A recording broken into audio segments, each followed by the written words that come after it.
Muy buen viernes para todos, ¿cómo andan? Bienvenidos a Fácil Desviarse. Un para arriba para la República Oriental del Uruguay. Nicolás Batalla, ¿cómo estás? ¿Qué dice Jorge Valmeli? ¿Cómo andamos? Nicolás Batalla, o debería decir Pablo Batalla.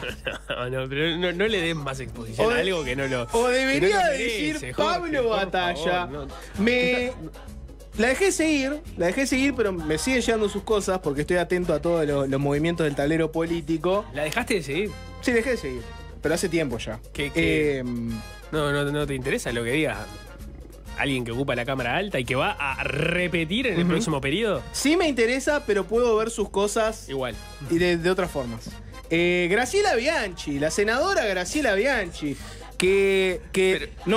podemos decir que además de senadora es influencer, ¿no? Porque es una persona que sus movimientos en redes sociales tienen en vilo a toda la República Oriental del Uruguay. Sube Graciela Bianchi a sus redes. Es un tirapiedras desde que yo me acuerdo. Bueno, exacto. Lo pueden ver si quieren en la transmisión de YouTube, que dicho sea de paso, van, le dan un likecito, comentan, hacen todo lo que tienen que hacer. Hoy me encuentro este posteo de Graciela Bianchi, contame. que dice: señor ciudadano, escuche a dos periodistas estudiosos. Y abajo es un video, que en realidad es un audio con una placa, y no importa el audio y el video, el concepto no me importa tanto. ¿Cómo que no importa si ella te está invitando a que escuches Sí. a dos periodistas estudiosos? Si yo tengo que hacer Que además lo comparto y lo conozco de primera mano, son dos periodistas estudiosos. Bueno, si yo tengo que hacer una selección para la audiencia de Fácil Desviarse, lo que me interesa transmitirles no es ese audio, lo que me interesa transmitirles es la placa que sube Graciela Bianchi, que es, bueno, supongo que Yamandu Orsi entre las sábanas o entre unas frazadas, no llego a entender muy bien, pero es como que está oculto, ¿no? Y solo se le ve la carita asomándose, lo pueden ver ahí, ahora César se los está mostrando en la transmisión de YouTube. Y la placa lo que dice es: la única certeza es que no tiene una sola certeza. Emoji de mano en la cara, de facepalm, ¿no? Como te llevas la mano en la cara de vergüenza. Y abajo dice, escrito de la peor forma posible. Imagínense la peor forma de deletrarlo. No, la siguiente: Ana Matisic y Leonardo Abercorn. Me parece que están disculpados con lo de Matisic porque es realmente un apellido difícil de escribir. Está bien, Matisic, pero primero podés googlearlo, ¿no? Bueno, pero es verdad que es muy difícil. Sí, pero incluso le podés cerrar si vas mirando y lo querés transcribir y vas mirando. Pues es verdad que es un apellido bien difícil de escribir. Dice Ana Matisic y Leonardo Abercorn también mal escrito, muy certeros en este análisis sobre Orsi. Hasta ahí bien, ¿no? O sea, es Bianchi diciendo, bueno, escuchen a dos periodistas que saben, ¿no? Hablando sobre Orsi, Ana Matisic y Leonardo Abercorn, parte del equipo de Desayunos Informales, el programa dirigido por Nico Batalla, ¿verdad? No está dirigido.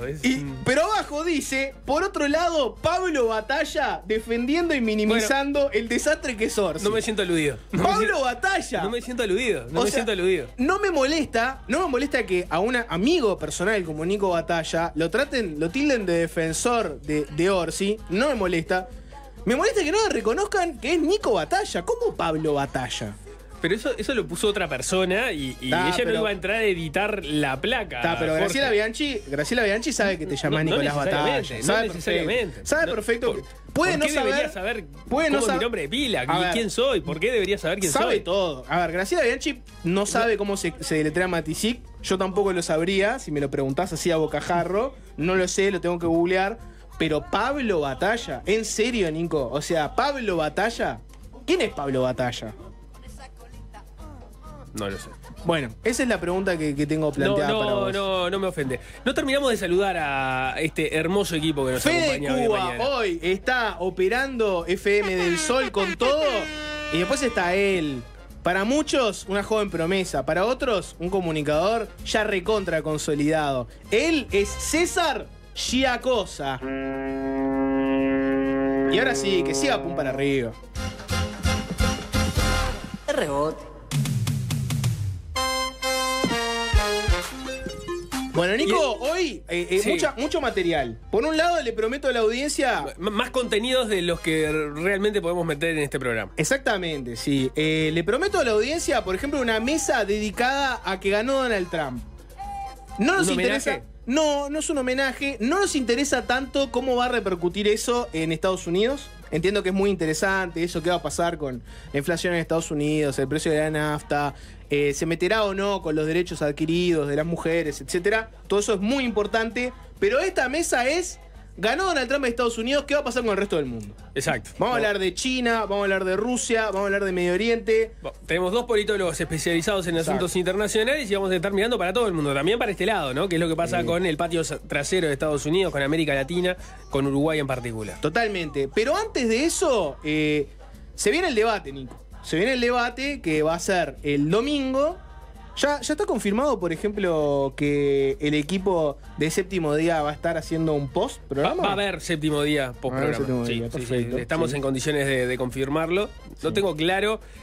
Estamos a minutos seguramente de tener los detalles finales del debate, o por lo menos avanzar en la información, porque está transcurriendo, o estaba transcurriendo desde las 2 de la tarde, una reunión en la Corte Electoral para terminar de cerrar los debates, pero estamos hablando de un debate que tendría unas 2 horas de duración, que arrancaría a las 21 horas del domingo. Lindo día y lindo horario para meter un debate, ¿no? Totalmente, planazo. Yo voy a estar viendo la pantalla del 10 y el canal uruguayo. Va a haber una polémica seguramente. Pero así que te deseo lo mejor. Sí, te deseo lo mejor. Yo también te deseo lo mejor, un poquito menos mejor que...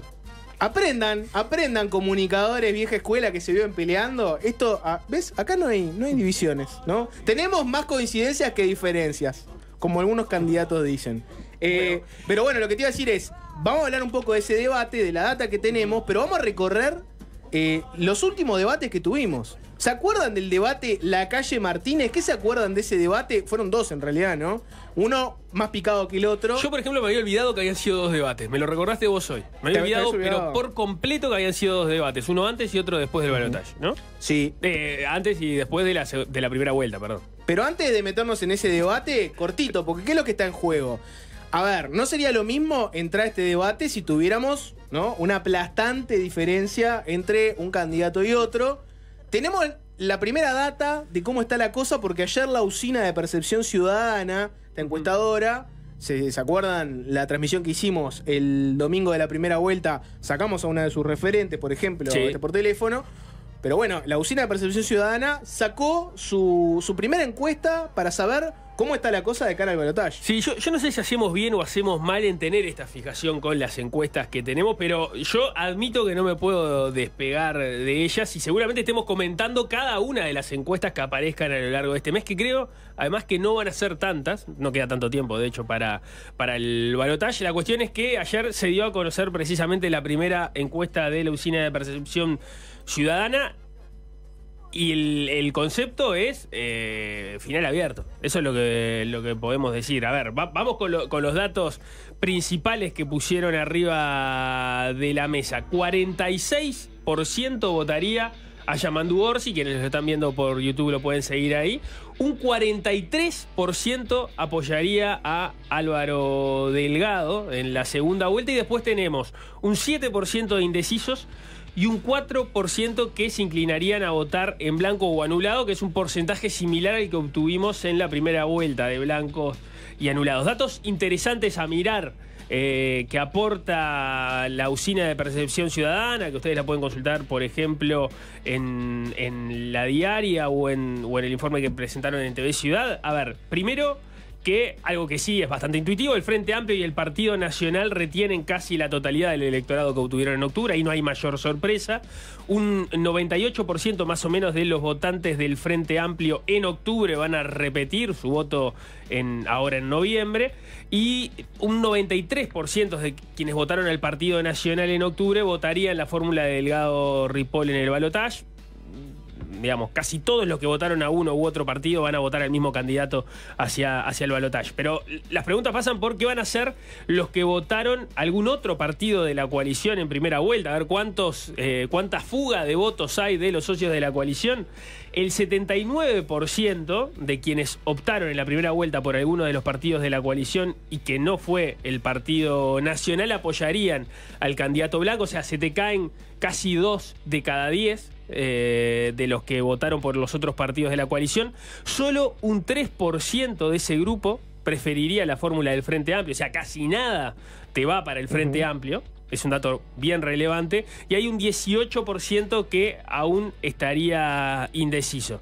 Si miramos a los otros partidos que no son de la coalición o de los que votaron en blanco y anulado, bueno, vos tenés que un 21%, por ejemplo, no sé, los que votaron en Identidad Soberana o los que votaron en Unidad Popular, bueno, si tenés ese conjunto de partidos más los blancos y los anulados, bueno, un 21% de los que tomaron esas opciones en octubre se irían por la fórmula del Frente Amplio, un 15%, algo menos, optaría por Delgado y Ripoll.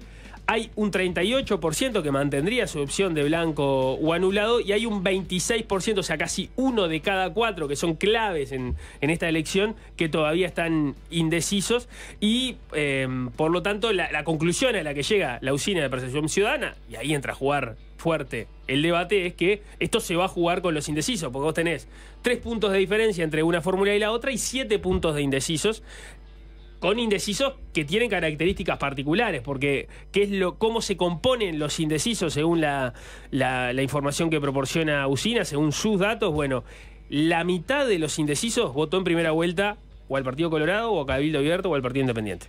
La mitad, ¿está? El 18% fue por algunas de las opciones de los otros partidos. Pensemos en Unidad Popular, pensemos en Identidad Soberana, los partidos chicos. Hay un 13% que votó al PN, al Partido Nacional, o sea, están esos, digamos, hay una parte de esos que no habían votado, que votaron al Partido Nacional en primera vuelta y que después están ahora indecisos, y hay un 3% que votó al Frente Amplio. O sea, vos podés decir, si mirás en lo que pasó en octubre, tenés un pequeño favoritismo de los indecisos hacia la coalición. Pero claro, el Frente Amplio tiene ventaja porque estaría 3 puntos arriba. Más allá de que estamos hablando de márgenes estrechísimos, dentro de los márgenes de error, etcétera. Final abierto es la conclusión. Y el debate, si juega algún rol, que es un tema a discutir, cuánto influyen los debates, bueno, acá tenés un escenario en el cual claramente podría tener algún tipo de influencia, porque esto se va a definir por la mínima diferencia. 097-441-443 es el WhatsApp de Fácil Desviarse. También tienen el chat de YouTube. Quiero predicciones para el domingo, porque eso lo vamos a cotejar el lunes y vemos si las predicciones efectivamente se cumplieron o no. ¿Qué piensan que va a pasar en el debate? ¿Va a pasar? Primera pregunta es si va a pasar algo, porque capaz que alguno de ustedes manda mensaje y lo que dice es: mi conclusión es que miren que ninguno va a romper mucho en el debate, se van a cuidar mucho, no va a pasar nada. Esa podría ser una predicción, ¿no?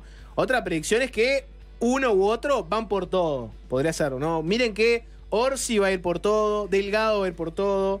Otra puede ser, me parece que van a hablar de tal tema. O cantado que Delgado dice tal cosa. Bueno, cantado que Orsi dice tal otra. Algo de temas tenemos porque, yo decía, estaba transcurriendo hace un ratito una reunión en la Corte Electoral con el SECAN, con APU y con los comandos de los candidatos. Estaban definiendo los últimos detalles o parte de los detalles que restaban por definir. Por ejemplo, quiénes van a conducir el debate. Pero lo que sí sabemos, porque eso ya lo habían anunciado los jefes de campaña de los respectivos candidatos, es que habría al menos 5 bloques temáticos: uno dedicado a economía, uno dedicado a seguridad, uno dedicado a educación, uno dedicado a producción y otro dedicado a salud. Por ahí es lo que sabemos hasta el momento.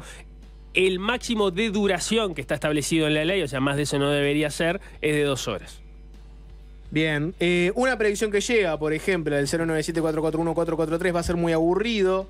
Otra predicción.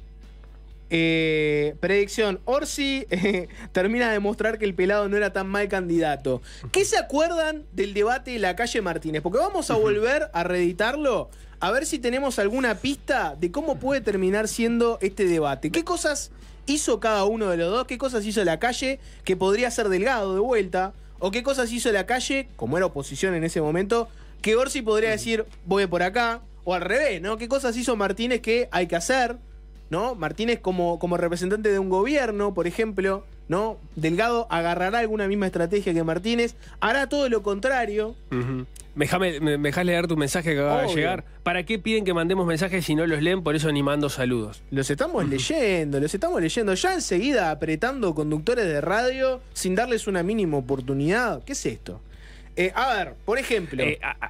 Otro apunte más. Están hablando del debate del domingo. Sería bueno decir que no es este domingo, sino el otro. Es correcto lo que dice. Estamos hablando del debate del domingo 17. Lo que pasa es que está definiéndose en este momento los detalles. Por eso tiene actualidad en este momento. Exacto, estamos hablando de ese tema. Bueno, a ver. Por ejemplo, el debate Lacalle Martínez tuvo muchos momentos. Hubo dos. Yo les decía, hubo uno que fue más tranquilo, porque, por ejemplo, no podían dialogar ni interrumpirse. Hubo un segundo donde podían dialogar e interrumpirse. Tenían una cantidad de segundos asignados que les permitía, mientras hablaba uno, hablaba el otro y le iba restando segundos a su tiempo. Ese fue mucho más picado, ¿no? Pero revolviendo lo que fueron los dos, vamos a ver distintos momentos. Por ejemplo, César. Hubo en el primer debate un momento muy clave donde Lacalle pulsó sobre un tema que ya se lo estarán imaginando, la economía, ¿no? Lacalle fue a la yugular diciendo, bueno, nosotros prometemos, ya se acuerda todo el mundo esto, ¿no? ¿Se acuerdan? Lacalle diciendo, nosotros nos comprometemos a que no vamos a subir impuestos. Ahora, en el programa del Frente Amplio hay cosas que dan a entender que ustedes quieren subirlos. ¿Qué va a hacer Martínez? ¿Se entiende? ¿No se entiende? Vamos a recordar este momento. Y por eso a mí me parece muy importante el día de hoy. Es muy importante que finalmente se diga qué es lo que se va a hacer. Si el Frente Amplio va a seguir la tendencia de aumento de impuestos, de aumento de tarifas, además de aumento del gasto, porque al Frente Amplio no hay plata que le alcance en términos de economía. Y a mí me gustaría saber a quién le creo yo. ¿A cuál de los tres Daniel Martínez? Al Daniel Martínez, que va a tener que aplicar el programa de gobierno del Frente Amplio, que claramente establece en 3 o 4 puntos la posible suba de impuestos. Al Daniel Martínez, que hace poco tiempo decía ante empresarios que quien asegure que no va a subir impuestos realmente no sabe lo que va a pasar en el futuro. O al Daniel Martínez, que hace 3 días también ante empresarios dijo que no iba a subir impuestos. Y esto para mí es fundamental, porque nosotros no la hemos jugado. Nosotros asumimos ante la opinión pública que no va a haber suba de impuestos. Porque si el grande está hasta acá, el mediano y el chico, el que emprende, el que trabaja, el que produce, el que comercia, el que industrializa, el que se dedica al turismo, a los servicios, ese no puede más. Bueno, ahí tenían lo que decía Lacalle Pou sobre, bueno, el tema de los impuestos, pulsando por ahí. Esta es una escena que vamos a volver a ver. Va a volver, ¿no? Va a volver a ver. Va a ser Delgado, diciendo, en el programa del Frente Amplio hay un fragmento, capaz que hasta lo lee, que dice bajar los impuestos al consumo y eventualmente subir los impuestos al gran capital. Capaz que viene por ahí. Eso es lo que decís vos. Sí. Digamos, se replicó casi o en términos muy similares a lo que se dio en la discusión hace 5 años. Un compromiso de parte del oficialismo, en aquel momento de la oposición, de no subir impuestos, pase lo que pase, más allá que después vos podés discutir si algunas cosas implicaron o no un aumento de impuestos. Tenés a Mujica, por ejemplo, hablando de alguna forma que la no suba de los salarios durante algunos años de este periodo de gobierno era un impuestazo encubierto. Bueno, esa es una discusión política. Lo cierto es que el compromiso es no aumentarlos y tenés el Frente Amplio diciendo que no se puede comprometer a eso. Lo mismo había hecho Daniel Martínez en su momento. Se lo ha escuchado tanto a Orsi como a Gabriel Odone, que sería su ministro de Economía, hablar en los mismos términos. Bueno, igual linda figura retórica la de Lacalle de a quién le creo, ¿no? E ir buscando como contradicciones. ¿A quién le creo? ¿Le creo al Martínez que dijo esto, al Martínez que dijo lo otro, o al Martínez que dijo tal cosa? Capaz podría ser una estrategia similar la del Frente Amplio ahora, ¿no? Bueno, Delgado dice que no va a subir impuestos. ¿A quién le creo? ¿Al Delgado que dice que no lo sube? ¿Al que te sacó el descuento de la tarjeta del IVA? ¿A quién le vamos a creer? Mirá lo que contestaba Daniel Martínez En el segundo debate, porque en este no le contestó directamente, en el segundo, Lacalle insistió de vuelta con el tema de los impuestos y ahí Daniel Martínez dio una respuesta que para muchos lo puso en problemas. Escúchenla. Lamentablemente, como fui insultado, fui acusado de mentiroso al final del anterior bloque, voy a primero decir que aprenda a leer a Lacalle. El programa del Frente Amplio no mandata, hace propuestas, pero el candidato es el que decide y el candidato ha dicho y ha decidido que los impuestos no se van a variar de la misma forma que hicimos en la Intendencia de Montevideo. ¿Te acordás de esa respuesta, no? El programa del Frente Amplio no mandata. Ahí le llovieron puteadas de los Frente Amplistas, pero era su forma de escapar de no ese argumento. Si ahora Delgado cayera, ¿no? Con el programa del Frente Amplio, con el fragmento ese que dice el tema de cómo quieren cambiar los impuestos. Es muy difícil que Orsi le responda algo similar a esto, de bueno, no importa lo que dice el programa, vos créeme a mí, que soy el candidato, porque el programa no me mandata.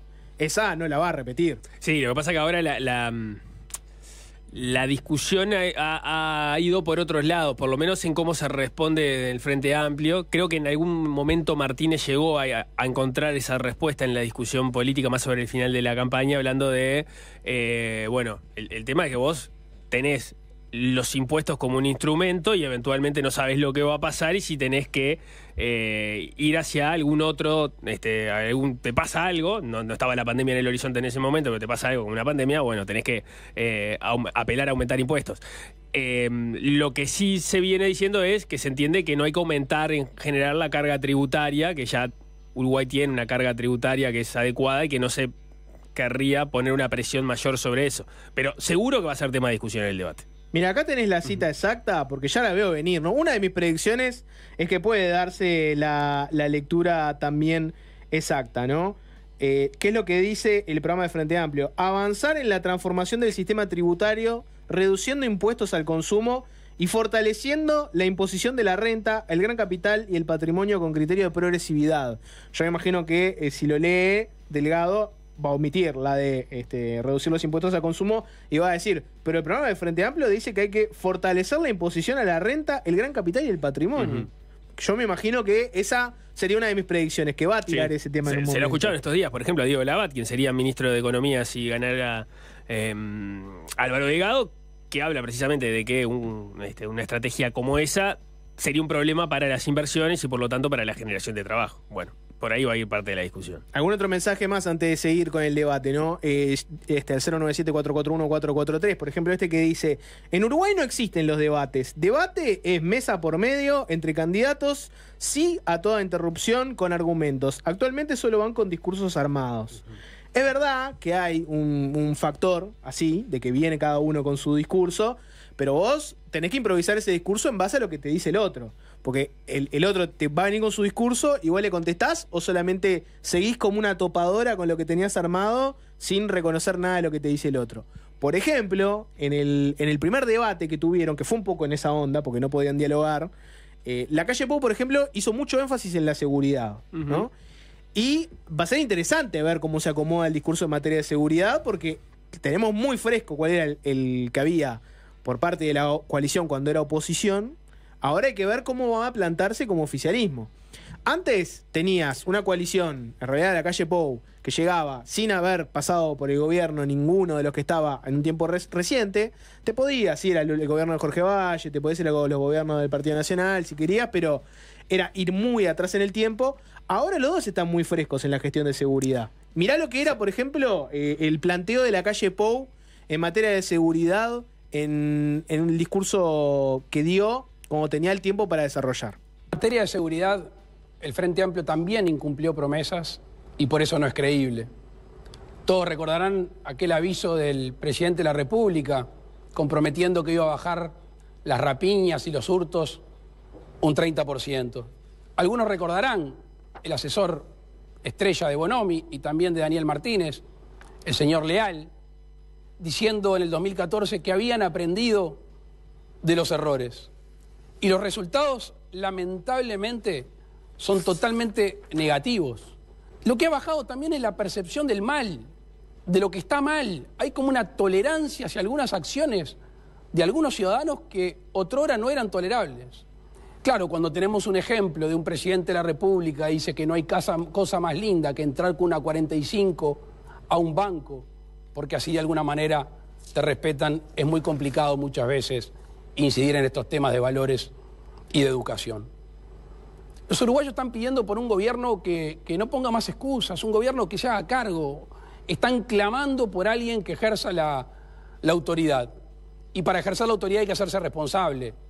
No puede ser que siempre la culpa sea de otro o la culpa sea de la sociedad más violenta. Este era el discurso con el que llegaba la calle Pou a los debates, ¿no?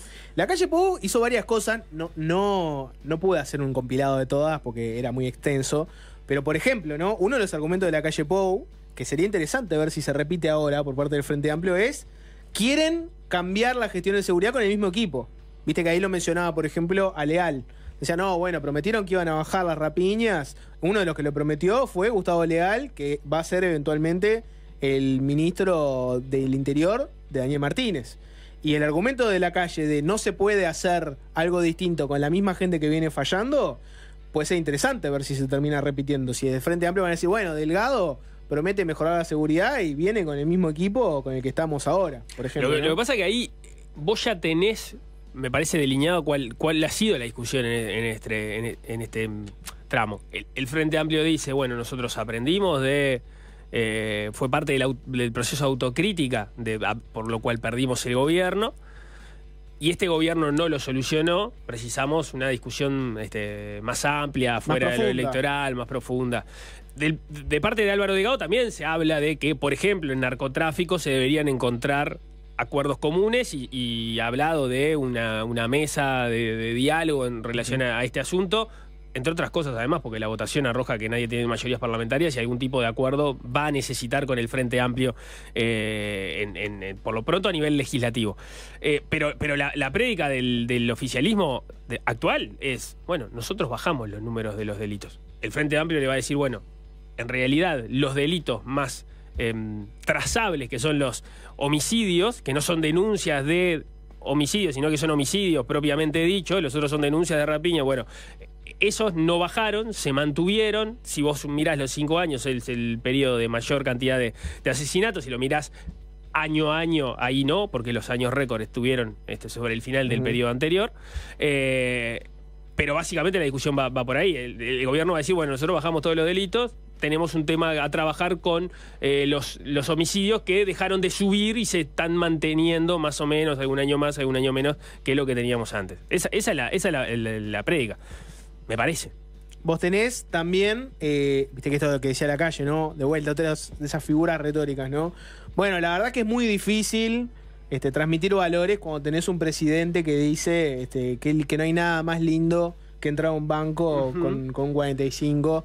Bueno, ojo con ese tipo de citas, ¿no? Por ejemplo, ¿te imaginarías a Yamandú Orsi haciendo mención, por ejemplo, a la famosa frase de Luis Alberto Heber, ¿devolvieron las carteras? ¿Te imaginas que en un momento del debate Orsi diga, bueno, la verdad es que es muy difícil hablar de seguridad cuando tenés gente que niega la realidad? Un ministro que te dice, volvieron las carteras al barrio, al fin la gente puede salir tranquila con las carteras. ¿Te imaginás que tire alguna de esas, Orsi, por ejemplo? ¿Lo ves en ese plan? Yo creo que el tema... Me parece que las dos partes pueden tener mejores golpes que caer simplemente en la chicana y el meme. O sea... Que no van a recurrir a eso. Que por lo pronto podrían tener mejores argumentos para poner arriba de la mesa. Porque lo hay, porque ninguna de las dos partes tiene la verdad en el asunto, ni puede sentir que ha manejado el asunto tan bien como para poder tener una autoridad tan manifiesta sobre el otro como para tirar algún chiste de eso. Por ejemplo, se mencionaba el nombre de Leal. Me parece que los dos pueden atribuirse problemas en los equipos. Esa es una discusión que me imagino que puede aparecer, porque desde el parte de Delgado va a hablar de que los equipos que van a que se han mostrado hasta ahora mayoritariamente vienen de la gestión anterior del Frente Amplio, y entonces va a poner arriba de la mesa hasta qué punto ese aprendizaje o van a hacer cosas nuevas a las que ya hicieron. Y por el otro lado, yo creo que desde el Frente Amplio también se le puede achacar al oficialismo que en lo que refiere a los ministros del Interior y sin hacer una evaluación sobre si estuvieron bien o estuvieron mal, lo puso a aprender al frente del ministerio, ¿no? Heber lo dijo explícitamente.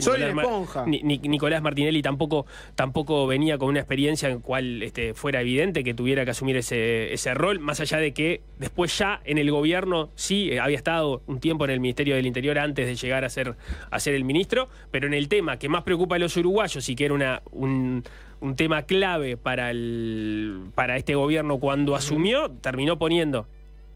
Larrañaga lo venía trabajando a nivel legislativo, pasó lo que pasó, pero bueno, después de eso terminó poniendo jerarcas que eran de confianza política del presidente, y eso es importante por supuesto, pero que no tenían una trayectoria adentro, o sea, empezaron a aprender sobre el tema ya estando en la principal responsabilidad, ¿no? Bueno, mirá, justo que decís eso nos sirve para ver qué contestaba Daniel Martínez, ¿no? Daniel Martínez que tenía una situación incómoda, porque era un candidato que no había estado en la gestión de seguridad, digamos, que eran números que no conformaban, pero que tenía que salir a defender la gestión de Frente Amplio. No sé si no tiene punto de contacto con la situación de Delgado, en la cual él te dice que quiere hacer cosas distintas, que no quiere hacer más de lo mismo, que quiere hacer mejor determinadas cosas, pero al mismo tiempo no te va a decir que lo que se está haciendo ahora está mal o que no conforma. Entonces, mirá por dónde agarraba el discurso Daniel Martínez. Partiendo de la base de que esto no hay dueños de la verdad, y que en definitiva uno tiene que aprender de los aciertos y de los errores. Es una máxima de la vida. Lo digo de vuelta, la soberbia es una espantosa consejera. Voy a repasar rápidamente las medidas. Un plan más barrio, más convivencia para llevar calidad de vida, la parte social de la lucha contra la inseguridad. Llevar a 1.500 las tobilleras para terminar con esa vida de mujeres tomadas por sus compañeros. El control contra la corrupción, que ya ha avanzado muchísimo, pero queda mucho para avanzar. Continuar los operativos Mirador, que apuntan a desmantelar y sacar las bocas de pasta base de los barrios. Fortalecer las comisarías, trabajar mucho en el desarrollo de la policía comunitaria, profesionalizar la investigación criminal.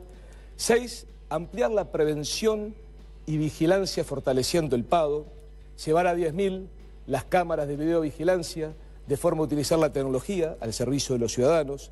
Fortalecer. Viste que ahí se concentró mucho más en, bueno, acá criticar es fácil, empezar a pegarnos es muy fácil. Yo vengo a hablar de propuestas, ¿no? Esa era como la vía de escape que encontró Martínez para esta entelequia de, bueno, ¿cómo hago para defenderme de los ataques que me hace la oposición en seguridad? Que yo sé que la gente está caliente, que no conforma. Y bueno, la verdad que yo vengo a hablar de propuestas. Yo quiero centrarme en ese lado. Muchas de esas propuestas se encuentran hoy en el programa del Frente Amplio. Bueno, y vos sabés que el otro ítem, este momento fue un momento que mucha gente lo recordó del debate, ¿no? A ver si ustedes se lo acuerdan también. Martínez, hablando del tema seguridad, en un momento hizo énfasis en eso, en lo que decías vos, como diciendo, bueno, la verdad, acá, ¿quién tiene el mejor equipo para seguridad? Mirá lo que le decía Daniel Martínez a la calle. Esto necesita gente con experiencia y con conocimiento del tema.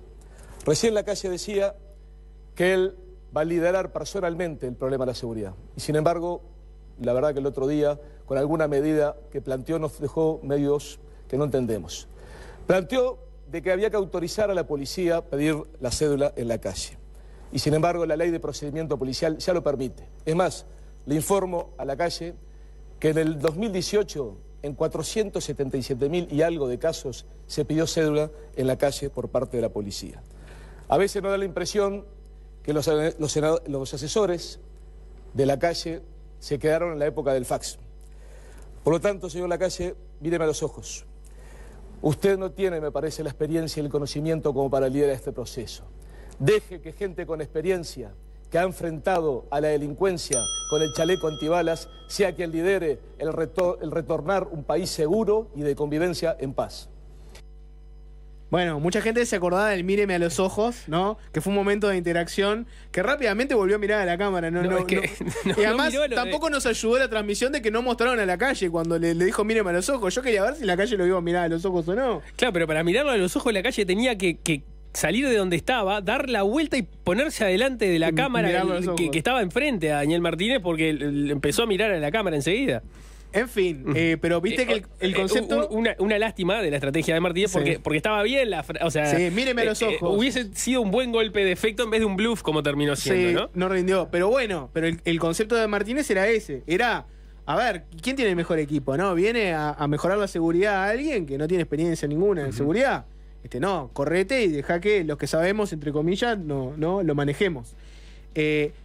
No sé si ese argumento va a aparecer ahora, de quién tiene el mejor equipo, ¿no? Porque por un lado, el gobierno supongo que te va a decir, nosotros tenemos un equipo que está bajando la cifra de los delitos, pero también eso implica pegarte mucho a esta administración. Y de Frente Amplio no veo que vengan a decir, córranse que llegan los que saben, tampoco creo que venga por ahí la mano. Sí, me genera mucha incertidumbre, por ejemplo eso, si va a haber algún tipo de definición. Si no recuerdo, fue en este debate que Martínez confirmó a Leal como eventual ministro del Interior, ¿no? Dijo Gustavo Leal, quien además anunció acá que va a ser mi eventual ministro. Me pregunto si el debate va a tener algo de eso, en particular en seguridad o en otro tema, pero me parece que el tema de los equipos va a estar rondando el debate. Bueno, una última. La Calle insistió mucho con un tema, que capaz que se lo acuerdan, ¿no? En materia de seguridad. Y me interesa saber si va a aparecer uno similar ahora. Miren, agarré una de las tantas veces que habló de este tema, ¿no? Pero a ver si se lo acordaban. Esto es un caso específico que mencionó La Calle una y otra vez en los dos debates. Nuestro país hoy es tristemente célebre, no solo porque salen, sino porque entra el narcotráfico internacional. Es tristemente célebre porque se nos escapa un preso famoso de la cárcel central. No de una cárcel de mínima seguridad en algún lugar del país, de la cárcel central.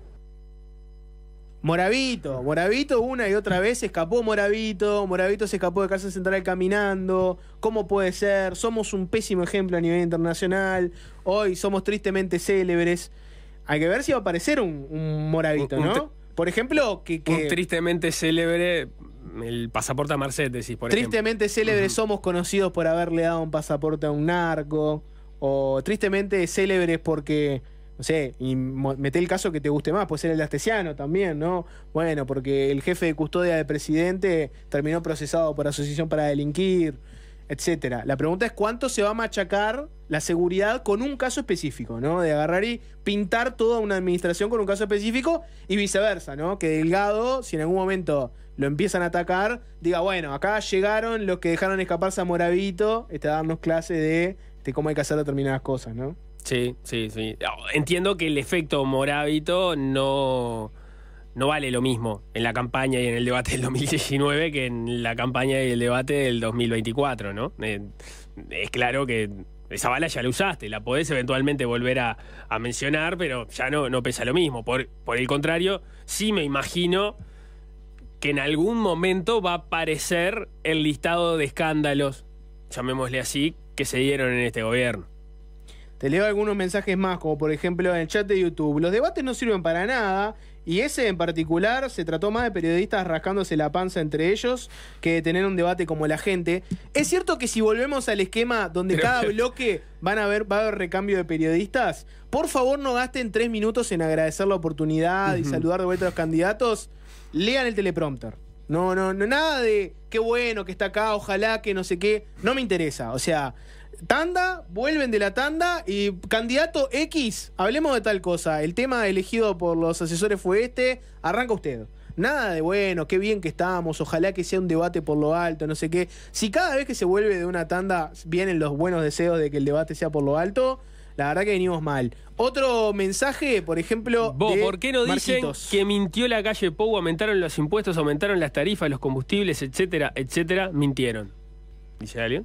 Bueno, el riesgo de vos hacer una promesa en un debate así es que tenés un archivo fuertísimo. Que cuando vos agarrás y haces una promesa en el medio de la campaña, por ejemplo, de la baja de los impuestos, o si decís, si gana el Partido Nacional, se acabó la suba de impuestos, la suba de los combustibles, o no van a subir la edad de la jubilación, después lo que pasa es que cuando llegas al gobierno te puede pasar que tenés un archivo feroz que te viene y te lo van a restregar. una posibilidad es que ese archivo sea usado ahora como munición. Yo que sé, el Frente Amplio podría agarrar ese archivo y cuando le endilguen lo de los impuestos, como decíamos antes, decir, bueno, ¿a quién le voy a creer? ¿Le creo a los que me dijeron que no suben impuestos o a los que me sacaron el descuento por tarjeta? Por ejemplo, Marquitos ponía este mensaje, ¿no? Algunos ejemplos de a quién le creo. ¿A quién le creo? ¿A Odone, que dice que las cuentas y la economía no están tan mal? ¿O a Yamandú, que nos pinta que el apocalipsis económico en el que vivimos? Y nos hace lo opuesto, ¿no? ¿A quién le creo? ¿A Martinelli, que dice que bajaron todos los delitos? ¿O a Delgado, que dice que sabe qué hacer con la seguridad? ¿Por qué no lo hace ahora? Puede ser que vayan por ese lado, ¿no? De bueno, ¿a quién le creo? ¿A uno o a otro? Hay muchos más momentos de los dos debates y pistas de qué van a pasar. Sigan mandando mensajes al 097-441-443 y al chat de YouTube. Se vienen momentos de todo tipo y nos vamos a adentrar al fango también. Momentos donde, por ejemplo, se puso pillo Daniel Martínez, donde la calle Pou también se puso intenso. Y, por ejemplo, si se van a reeditar eso, ¿qué tan al barro puede querer ir Orsi o qué tan al barro puede querer ir Delgado? Lo que pasa es que es un debate distinto, ¿no? En eso de qué tal al barro ir, porque en ese momento llegaba la calle Pou, por lo menos en el segundo, la calle Pou con mayoría parlamentaria y Daniel Martínez muy atrás, teniendo que descontar, o sea, jugándose todo. No sé si se jugó todo o no. Recuerdo que no arriesgó tanto tampoco, pero acá es distinto, porque la señal que tenés que dar siempre tiene que ser de diálogo, ¿no? O sea, no creo que quieran a alguien que vaya a matar al otro, porque le estás hablando justamente a los que están dudando de si votarte a vos o votar al otro. Pero eso lo estarán pensando justamente en este momento en los respectivos comandos. Hacemos una pausa y ya seguimos, pero antes, Kula Shaker haciendo una gran versión, un poco de silencio, Hash. Estábamos recordando debates los dos debates de La Calle y Daniel Martínez. ¿Qué pistas pueden arrojarnos para el debate que se viene entre Delgado y Orsi? Mucha gente en los mensajes en el 097-441-443 y en el chat de YouTube nos señalaba, claro, los otros debates que había, como por ejemplo el que se dio entre Larrañaga y Cose. Hubo uno que fue entre Manini y Andrade. Pero nos vamos a concentrar específicamente en lo de La Calle y Martínez, porque bueno, eran los debates de los presidenciables. Sí, te cuento igual, Jorge, que mientras hacíamos el primer bloque, aparecieron las novedades de lo que fue. Sí, bueno, no tanta en realidad. Tuvo lugar una nueva reunión con la Corte Electoral, los comandos de campaña, etcétera. Va a haber otra más el martes. Ahí se va a definir, por ejemplo, quiénes van a ser los moderadores y alguna cuestión más que queda por resolver. Lo que sí se sabe es esto que hablábamos de los 5 bloques temáticos. Bueno, se hiló un poco más fino en cuáles son los 5 bloques temáticos. Va a estar desarrollo humano, que incluye temáticas como salud, vivienda, deporte, cultura y discapacidad. Seguridad, por ejemplo, convivencia, narcotráfico, cárcel. Economía, donde se va a hablar de macroeconomía, inserción internacional y producción. Educación e innovación. Y por último, trabajo, mercado laboral, ahí aparece el tema de seguridad social. Por ejemplo, esos son los cinco bloques. En la próxima reunión, según publica El País, va a haber un sorteo para definir qué candidato va a hablar primero. Y lo que se sabe es que cada uno va a tener 3 intervenciones por tema. La primera de 3 minutos, la segunda de 2 minutos y la tercera de 1 minuto. A su vez, los equipos de campaña van a tener una reunión más, esta que hablaba del martes. Ahí se van a definir detalles como quiénes van a ser los moderadores y la posibilidad eventual de que haya repreguntas por parte de los moderadores, algo que a todos nos interesa mucho saber, porque es lo que le puede dar un poco más de picante al debate, más allá de si se abre o no la posibilidad de que se interrumpan, que parecería ser que no va a ser el caso por cómo la primera información que ha surgido hasta el momento. Sergio en el 097-441-443 pone: no es un debate, dejen de decirle debate, es una exposición de intenciones para convencer viejas. Bueno, no sé si es tan así, pero yo qué sé, en definitiva, si termina siendo sin interrupciones, sin repreguntas, la verdad que ese debate podría haber sido un mail. Tenemos, a ver, estrategia distinta de cómo se paran los candidatos desde el oficialismo y desde la oposición a la hora de tener estas instancias. Por ejemplo, César, Daniel Martínez dejó un concepto durante el debate y una estrategia. Que lo vemos en YouTube, lo escuchamos en la radio y después lo analizamos y le ponemos el nombre. Yo espero realmente que en este bloque podamos escuchar más propuestas del lado del señor Lacalle, porque la verdad que hemos escuchado muchas críticas, nos falta escuchar propuestas, nosotros las hemos hecho, e inclusive datos de la realidad, que como me gusta decir, lo que importa en la vida son hechos y no palabras. Para hablar de desarrollo humano nos importa recordar algunas cifras. ¿Sabían ustedes que el año 2004 el 40% de los uruguayos vivía bajo la pobreza? ¿Sabían ustedes que ese número ahora no alcanza el 9% y nos duele y nos preocupa? Porque no queremos que ningún uruguayo ni ninguna uruguaya quede al costado del camino. Y vamos a trabajar para que ese número baje o desaparezca. ¿Saben cómo se llama haber gobernado haciendo caer tan dramáticamente la pobreza? Gobernantes con sensibilidad humana. Nosotros creemos que hoy está en riesgo, porque a unos pocos poderosos parece que no les gusta cómo marcha el país. Para ellos, que el Uruguay esté entre los 3 países latinoamericanos con más alto índice de desarrollo humano, parecería que fuera un despilfarro. Bueno, hechos no palabras, el concepto de Daniel Martínez.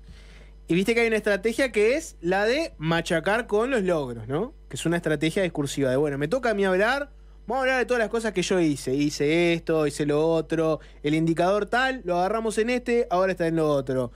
Tal tema, dijimos que vamos a hacer esto, lo cumplimos, etcétera, etcétera, etcétera. O sea, como la aplanadora de ir tirando logro tras logro, hecho tras hecho, y no prometer tanto, ¿no? Ese sería un concepto posible.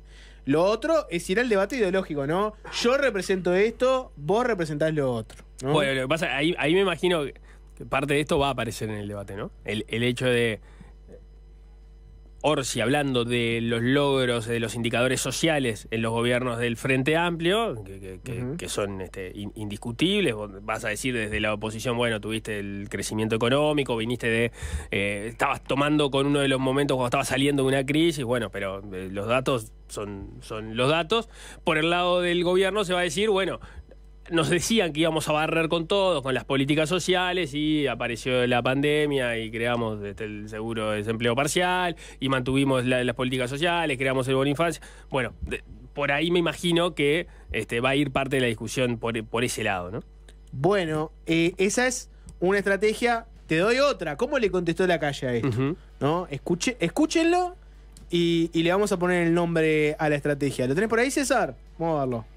Incumplimientos en temas sociales. Y para no darle tinte político a mis argumentos, voy a citar correligionarios de Daniel Martínez. Lo que no han dado resultados son las políticas sociales. Menos asistencialismo, decía el señor Mujica. Cristina Lustenberg, alguien que ha trabajado en estos temas. Uruguay tiene que rever todo su diseño de políticas sociales. Fíjense lo que dice Mario Vergara, candidato al Senado por el Frente Amplio. Hay más de 600 programas sociales en el Estado. Hay derroche por ineficiencia, por falta de calidad en la política y en la ejecución del gasto. La estrategia podría ser divide y vencerás, ¿no? Vos sabés que estás debatiendo con un presidenciable, vamos a agarrarle lo que dicen sus socios y vamos a agarrar todas las críticas y tirárselas en la cara una tras una, ¿no?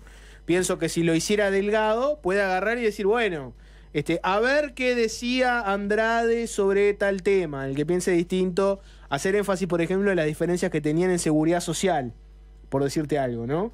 Y en el caso de Orsi puede hacer lo opuesto, ¿no? Bueno, a ver qué cosas ha hecho Manini sobre la seguridad, o a ver qué decía Manini sobre la usura y lo que decían los blancos sobre la usura. La estrategia de divide y vencerás. Contestarle a la persona cuando te hable, por ejemplo, debaten Orsi y Delgado sobre seguridad. Y bueno, Delgado te va a contar todas las cosas buenas que hizo. Cuando le toca a Orsi, bueno, ¿cómo tan bueno si Manini dijo que había que declarar la emergencia, la emergencia por la seguridad? Manini dijo que no se terminó el recreo, etcétera. Agarrás lo de los socios, ¿no? O cuando hablen de economía, ¿no? Delgado, por ejemplo, puede agarrar y hacer énfasis, bueno, pero Óscar Andrade, el Partido Comunista, el Partido Socialista, militaron para hacer el plebiscito de la seguridad social, son tus socios, vas a gobernar con ellos, no se pudieron poner de acuerdo para un tema así y se quieren poner de acuerdo para inserte el tópico del que estén hablando. Sí, está bien. ¿Se va a venir esa estrategia? Sí, yo me imagino que además otro elemento que va a aparecer es el gobierno hablando no tanto del crecimiento, pero sí de la cantidad de nuevos puestos de trabajo, cómo se ha mantenido la tasa de actividad, y en el Frente Amplio contrarrestando en que se empeoró en la distribución, ¿no? Y que, por ejemplo, con crecimiento de la economía hay más pobreza, que los hogares de los deciles o de los quintiles más altos fueron los que ganaron más en términos salariales que los más bajos. Me parece que la discusión va a venir por ahí, o por lo menos que el Frente Amplio lo va a enfocar desde la distribución y el oficialismo lo va a volcar por el lado del cuidado fiscal y sobre todo del crecimiento. Ahora vamos a entrar un poco más en el terreno del barro, ¿no? Y quiero que me interesa... Lo estábamos esperando, Jorge. Me interesa que manden al 097-441-443 y que manden también al chat de YouTube. ¿Piensan que Delgado y que Orsi tienen alguna para tirar? ¿Alguna fangosa para tirarle al otro? ¿Alguna acusación? O, por ejemplo, piensan que van a meter en algún momento algo de su trayectoria o de su vida personal. Por ejemplo, mucha gente se lo debe acordar, ¿no? Este momento que se dio intercambiando entre Lacalle y Martínez en el segundo debate, cuando podían interrumpirse, ¿no? Mirá lo que se daba. Tenemos un problema con la soja y se da una oportunidad con la ganadería. Hay que estar arriba de los temas y por eso tiene que haber un presidente que esté arriba de las cosas. Se le terminó el tiempo, le queda un breve resto a Martínez. Ahí está. No, bueno, no te preocupes. Experiencia yo tengo, porque la verdad, trabajé toda mi vida y fui un exitoso empresario que vivía con la cola de un asiento de un avión, recorriendo el mundo y generando negocios y atendiendo clientes. Bueno, ahí Martínez pulsando sobre una de las líneas, ¿no? de combate, que era... Bueno, Lacalle la única experiencia que tuvo fue en el sector público como legislador, más nada. Yo soy un empresario, ingeniero, estuve en el sector privado, en el sector público, tengo experiencia, ¿no? Ahí habría que ver si en definitiva se puede volver por parte de alguno de los dos, ya sea Delgado o de Orsi, pegarle al otro y decirle, bueno, en realidad yo he hecho esto, vos has hecho lo otro. Bueno, eso es parte de lo que va a pulsar, ¿no? Delgado, a quien desde la campaña del oficialismo lo pulsan sobre el hecho de que él atravesó más lugares de responsabilidad y de responsabilidad nacional, la diferencia de Orsi, que básicamente su experiencia de gestión está en la Intendencia de Canelones.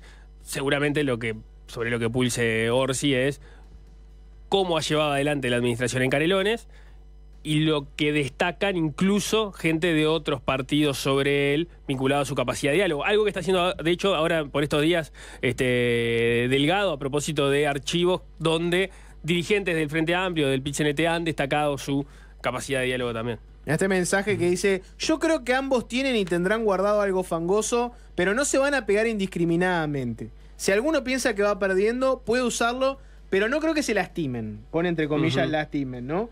Bueno, mirá este intercambio que ahí sí se empezó a tomar temperatura el debate, el segundo debate entre Lacalle y Martínez. Tiralo por ahí, César. Si nos pusiéramos nosotros a hablar de los gobiernos blancos que él mencionó, también habría que hablar de Focoes, de Berríos, de Pan de Azúcar, bueno, de un montón de cuestiones, pero yo no me voy a dedicar a hablar de eso, que son elementos... Hasta igual en medio, mirá que están hasta las manos ustedes. Mirá que, hasta las manos y cerca tuyo. Me van a sí, adelante, Daniel Martínez. Si yo creo que el amigo... Puede interrumpir, de eso se trata, de tener un diálogo. Está agresivo, pero no importa. No. Yo respeto. Bueno, ahí Martínez le tira, ¿no? Con todos los casos de corrupción de los gobiernos blancos de los 90, del gobierno blanco de los 90, y Lacalle le dice, bueno, envidio, ojo porque ustedes están hasta las manos y gente muy cercana a vos. No sé si después se terminó esa acusación así, terminó concretando en algo, si alguien cercano a Martínez terminó cayendo por algo, me parece que no, pero era como darle una suspicacia, ¿no? Bueno, vamos a hablar de corrupción, mirá que ustedes tienen algo, y están hasta las manos, gente muy cercana a vos. Lo que pasa es que, claro, las acusaciones de corrupción hacia los gobiernos de los partidos tradicionales en aquel momento quedaban muy lejos en el tiempo, ¿no? Ahora, obviamente ahora es distinto, pero en el gobierno anterior no se le podía achacar a la calle Pou las cosas que habían pasado en el gobierno anterior. Por otro lado, también se dio un momento como incómodo, ¿no? Porque Martínez quería que lo ampararan en el uso de la palabra y era un momento en el cual se podían interrumpir. Sí, que quedó ahí medio, le complicó ese tema. Pero Martínez no tuvo problema igual en después ponerse más picante. Por ejemplo, recordada esta también, me imagino, ¿no? César, cuando Daniel Martínez empieza a tomar temperatura y decide tirarle con una munición gruesa a la calle.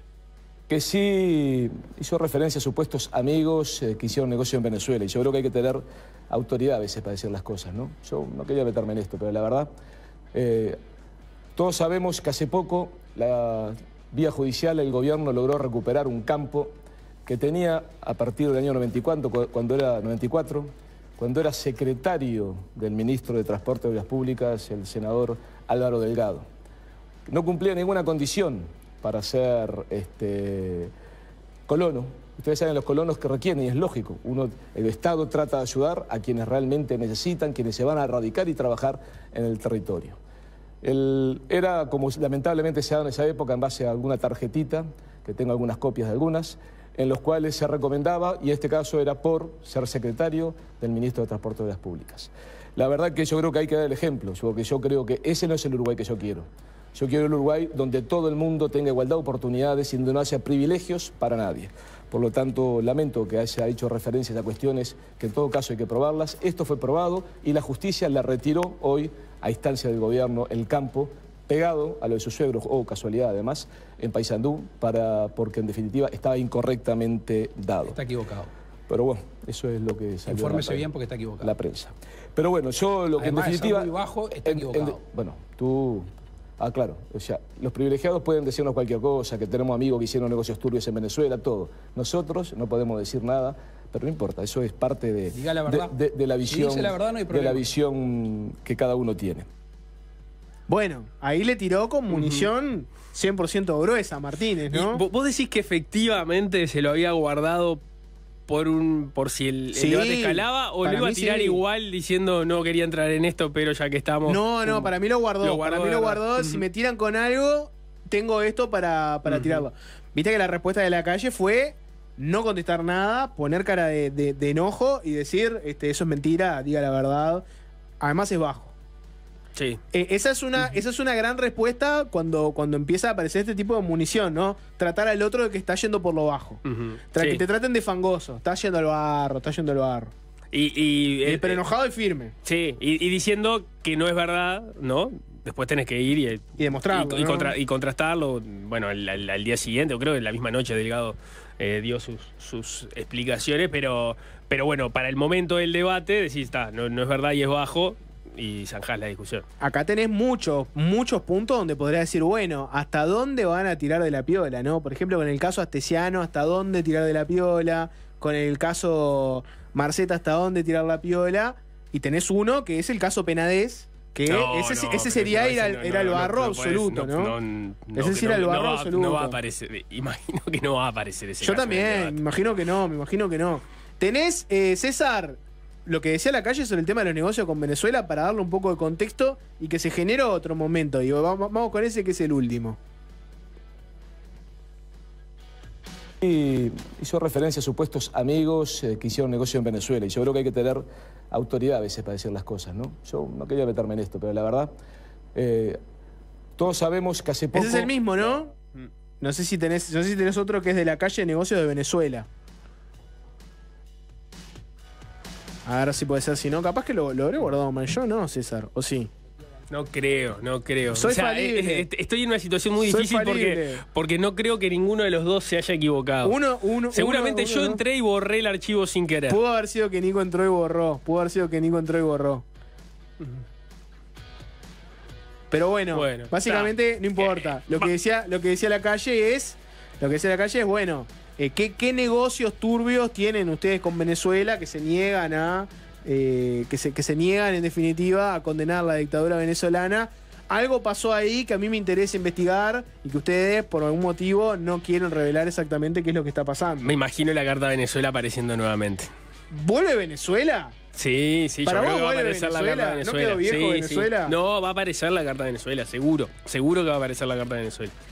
Bueno, algunas lecciones, de algunas lecciones de los debates de Lacalle y Martínez. A ver, ¿qué pueden repetir? ¿Qué pueden hacer? ¿Qué seguramente no hagan y repitan Delgado y Orsi en el debate que se viene para la semana que viene? Nico, ¿te parece si hacemos una pausa y a la vuelta ganó Donald Trump? ¿No nos importa en este momento cómo va a afectar eso a la interna de Estados Unidos? Hablemos de qué pasa con el resto de nosotros, con todo el resto del mundo. Ya venimos.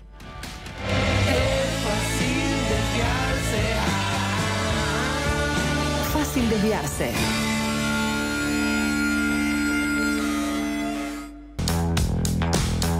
El próximo 20 de enero, Donald Trump regresará por lo alto a la Casa Blanca. Obviamente es una noticia que tiene impacto bastante más allá de las fronteras de Estados Unidos. De hecho, el propio Trump ha dado señales explícitas de su intención de remodelar la política exterior de su país. Y en ese plano hay varias preguntas arriba de la mesa, ¿no? Por ejemplo, ¿tendremos un nuevo capítulo de batallas arancelarias o comerciales con China?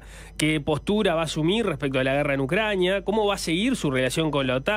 ¿Qué tipo de apoyo le puede brindar a Israel en la guerra en Medio Oriente? ¿Qué atención le va a prestar a América Latina? Bueno, vamos a estar hablando de todo eso con dos atentos seguidores de los movimientos geopolíticos. Por un lado, el capitán de navío retirado, Ricardo Barbosa Sás, licenciado en Relaciones Internacionales y Ciencias Políticas, magíster en Estrategias Navales, maestrando en Relaciones Internacionales, docente de Facultad de Derecho de la Escuela de Guerra Naval y el CALEN. Ricardo, bienvenido, ¿cómo te va?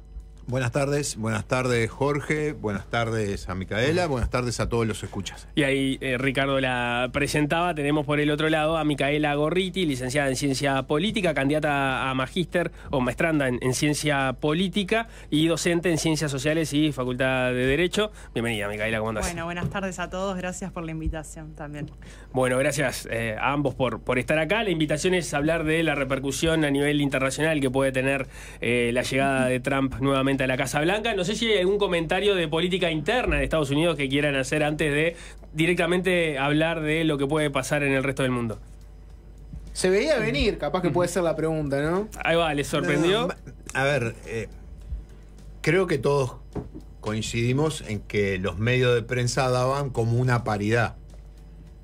Que haya ganado en forma aplastante, sí, porque creo que hay que ir a 1890 y pico para encontrar una victoria de esta manera.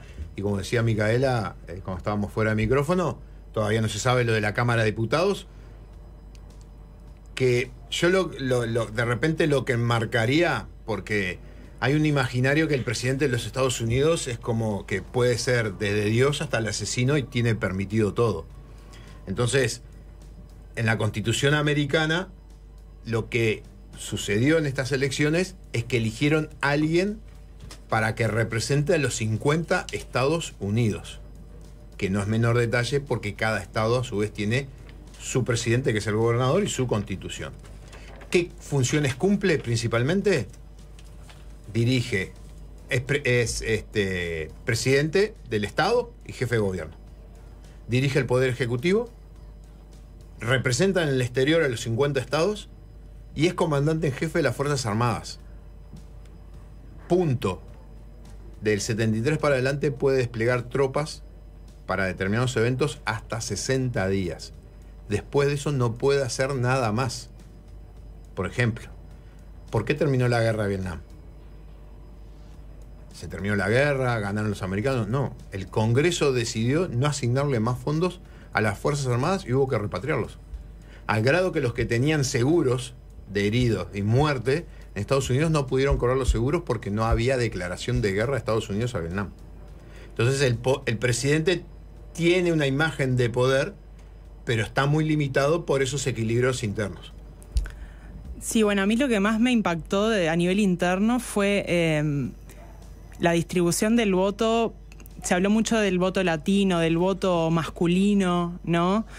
yo diría votos latinos en plural, porque una gran pregunta que surge, ¿no?, a raíz de esto es, bueno, ¿por qué tantos latinos y latinos hombres votaron a Trump? Y que depende de la región, obviamente. Y otra cosa que a mí me impactó fue la distribución territorial del voto, ¿no? Incluso a nivel interno de cada estado. Si ustedes googlean elecciones de Estados Unidos, aparece un mapa que creo que es de la Associated Press, que si ustedes cliquean, no sé, cualquier estado republicano, así de esos que estaban seguros republicanos, Texas, Carolina del Sur, todo lo que es el sur profundo, en las grandes ciudades ganó ganó Harris, y en el resto del país, o sea, en las áreas rurales, gana Trump. Y a mí eso fue algo que me impactó bastante. Incluso en estados, lo vi en Texas, en las ciudades de Houston, Austin, Dallas, todo El Paso, incluso que es una ciudad fronteriza, ganaron los demócratas. Y también el tema del voto, la distribución por nivel educativo, que viene como a sustituir un poco este clivaje de clase, por ejemplo, que quizás se veía en el pasado, ¿no? Como los más educados votaron a los demócratas y los con menor nivel educativo a los republicanos. ¿Ese clivaje tiene que ver con la distribución por los partidos o por la distribución por los candidatos, por las peculiaridades que tiene Trump como candidato? Y es una gran pregunta, ¿no? Creo que un poco y un poco. Creo que hay como esta idea de los demócratas representantes del establishment, de alguna forma, ¿no? De los Obama, los Clinton, el partido de Hollywood, de la gente educada que fue a la universidad. Entonces, creo que es un poco y un poco. El liderazgo de Trump, sin dudas, que logró captar votos como por fuera de su base de siempre. Hablamos de los latinos, de las personas, afroamericanas, que si bien fue menor, también los hombres, pero creo que es un poco y un poco ahí, con un poco del líder y esta cuestión de los demócratas como el establishment y la retórica trumpista de yo no soy del establishment, ¿no? Por más que, sea una narrativa construida, lo logró presentar de esa manera. Bien. La gente quedó convencida, básicamente, de ese relato. Vamos al tema internacional, ¿no? Y si quieren, ya después nos metemos punto por punto, ¿no? Pero hagamos un panorama general. Si yo les pregunto, ¿qué piensan o qué mensajes envió al mundo con la elección de Donald Trump? ¿Y qué interpretó el resto del mundo cuando vio Trump presidente, ¿no? Si querés arrancamos contigo, Ricardo. Bueno, me alegro mucho haberla escuchado, Micaela, porque ella dio todo un panorama y sé que va a poder dar un panorama mucho más profundo, porque la temática que yo trabajo en relaciones internacionales, desde el mundo realista, no nos preocupa mucho qué pasa adentro, sino que a nosotros nos preocupa el Estado y las tomas de decisiones del Estado. Entonces, lo que vos tenés en Trump con los republicanos, básicamente, es una visión de mundo de lo que se dice del realismo clásico. Es esa visión del mundo donde todos los estados son iguales, no hay una autoridad superior, o sea, es anárquico el sistema, es como una mesa de billar, donde cada estado es una bola de billar, y el choque de una bola de billar contra la otra, la potencia lo da la densidad que tiene ese estado, en este caso Estados Unidos. ¿Por qué digo esto? Porque ellos, la visión del mundo que tienen es una relación de poder.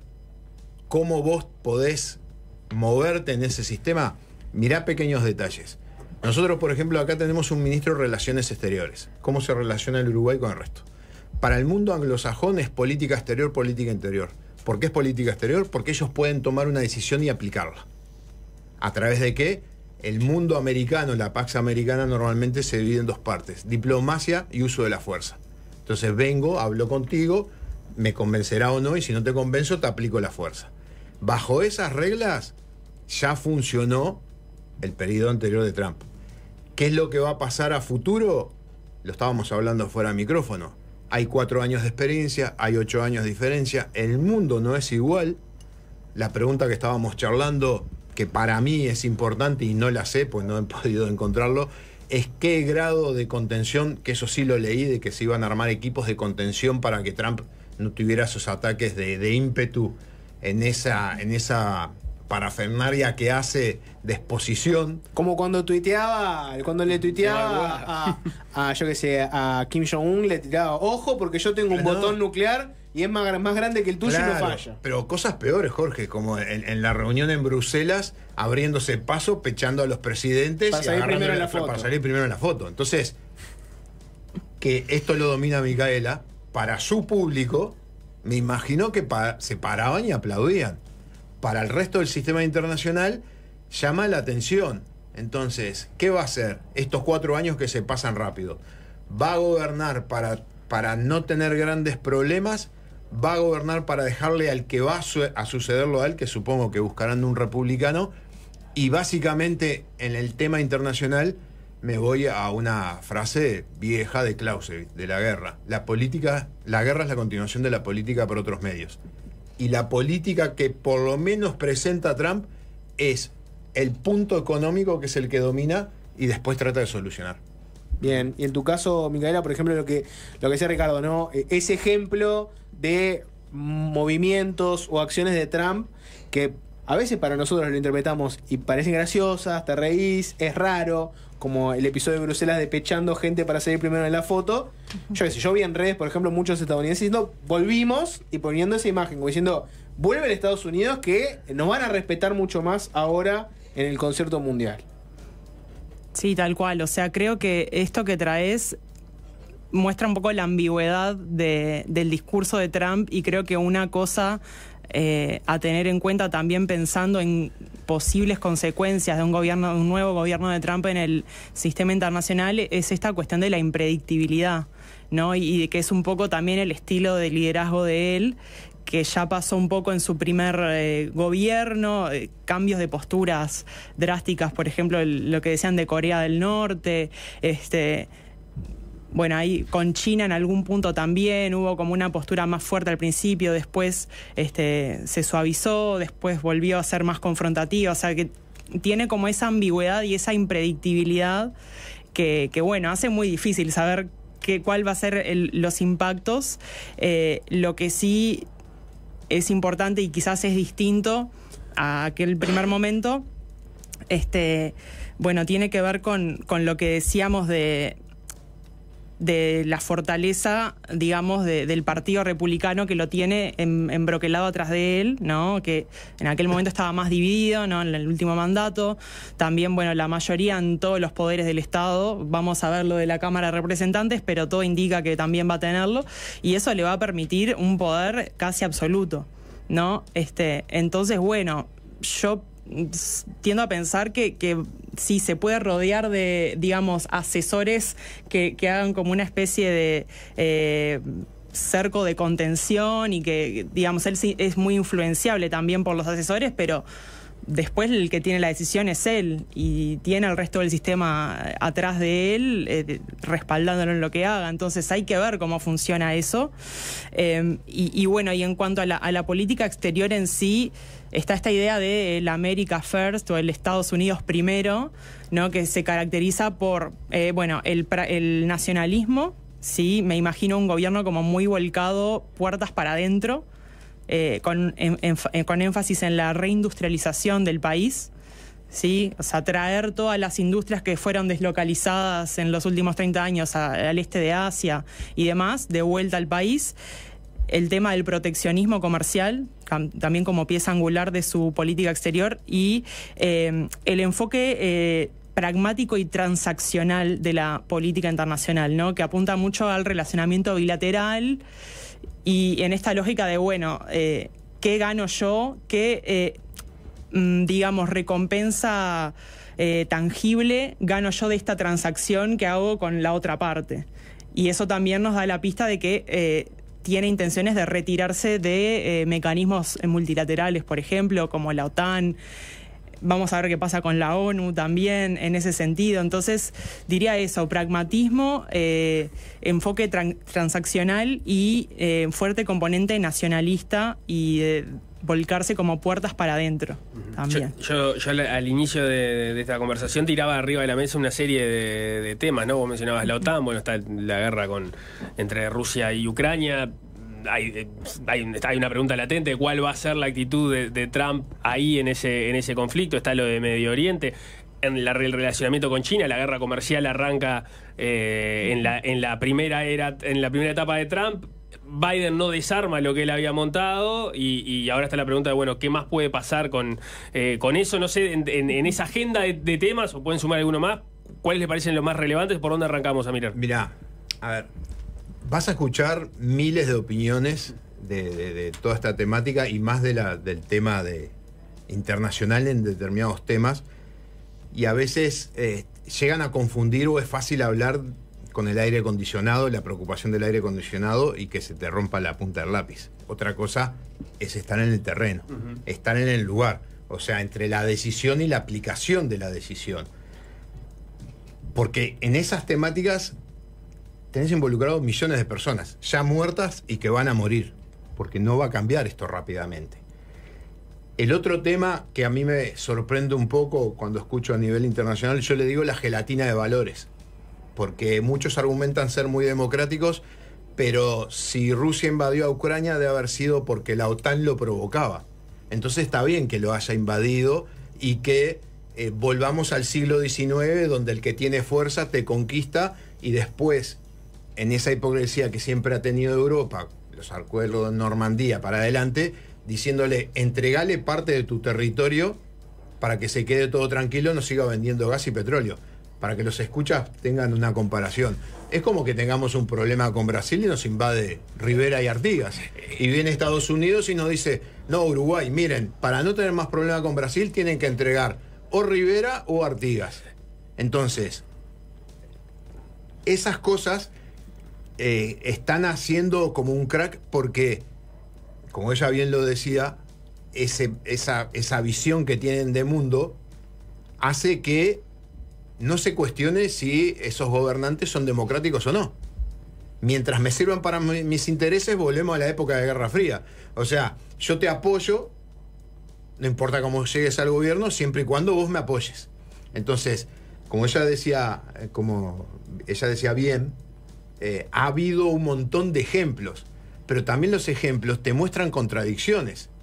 Ejemplo, todo el mundo dice, Venezuela va a temblar. No va a pasar nada. Porque desde la década del 80 para adelante Estados Unidos viene diciendo que no sirve más invadir, sirve dominar a través de los sistemas de computación.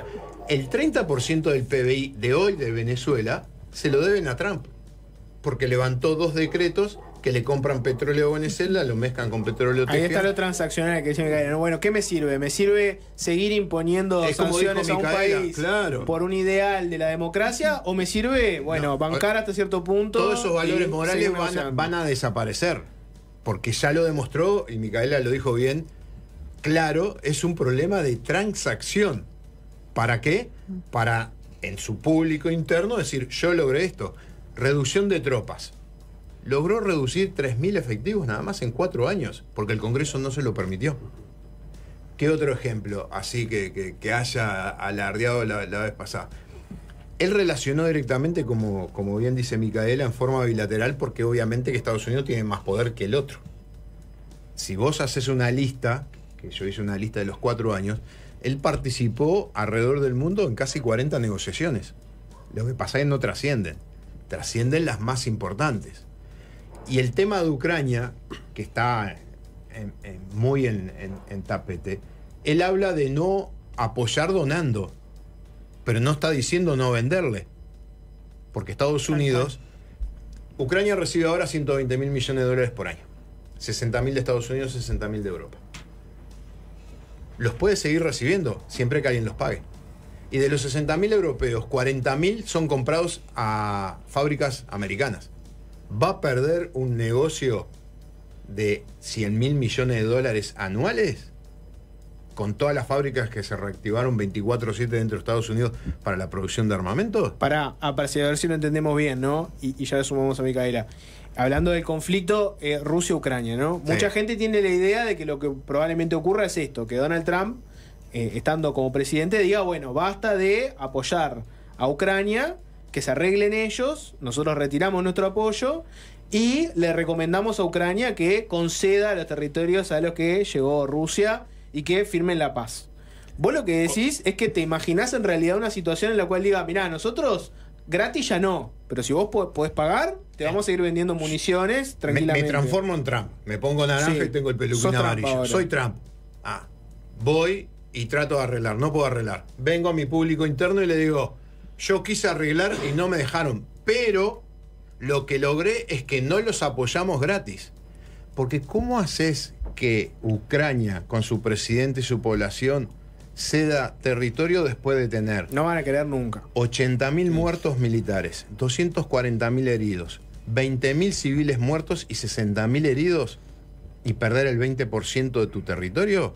Pero ¿sabes lo peligroso de eso?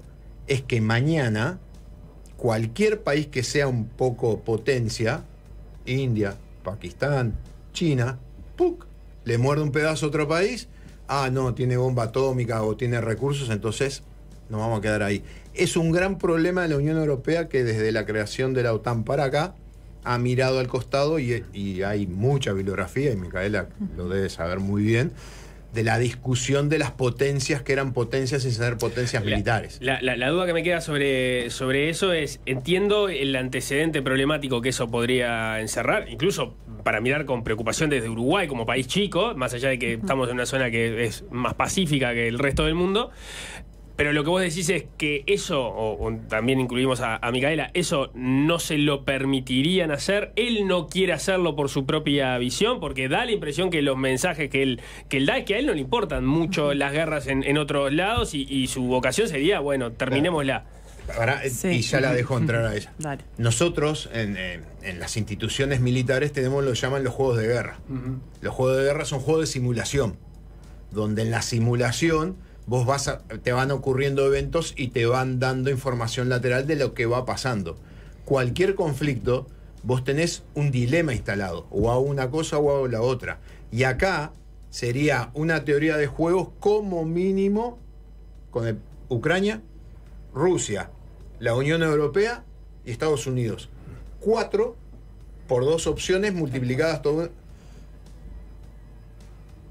La veo muy difícil, y si se soluciona como plantea Trump, es un antecedente peligrosísimo que nos lleva al siglo XIX, la época de los imperios. Sí, bueno, un poco en línea con lo que decía Ricardo, yo creo que, a ver, por un lado, esta promesa de si quiero termino la guerra en 24 horas, me parece que es una promesa de campaña, nada más. O sea, no creo que sea factible, que sea tan rápido, y esto aplica para muchas cosas que Trump ha dicho.